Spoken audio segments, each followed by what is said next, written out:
रतेदेरो police की कार्रवाई एक मज़दा मां 193 बोरियूं गुटके जूं हथ 5 जवाबदार गिरफ्तार डीएसपी ज़हूर अहमद सुमरो जी अगवाणीअ में रतोदेरो पुलिस एसएचओ ऐं ॿियनि कार्रवाई कंदे हिक मज़दा खे हिरासत में वरितो वियो आहे।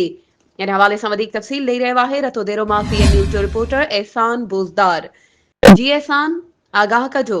जी बिल्कुल ॿुधाईंदो हलां त डीएसपी ज़हूर अहमद सुमरो जी अॻवाणीअ में रतोदेरो पुलिस एसएचओ ऐं ॿियनि कार्रवाई कंदे हिकु मज़दा खे हिरासत में वरितो, जंहिं मां 193 बोरियूं गुटको सुपारियुनि जूं हथ कयूं वयूं ऐं 5 जवाबदार गिरफ़्तार करे वरिता।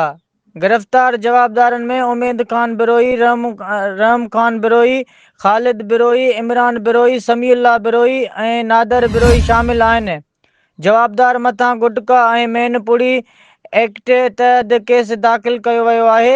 गिरफ़्तार जवाबदार खां लोकल डीलर बाबति जांच कई पई वञे। बहितर कार्रवाई थी एसएसपी लालकाना मीर रोल खान खोसो तरफ़ां डीएसपी रतोदेरो डॉक्टर ज़हूर अहमद सुमरो डीएसपी टीम ऐं पुलिस लाइ शाबाशी जो पैगाम।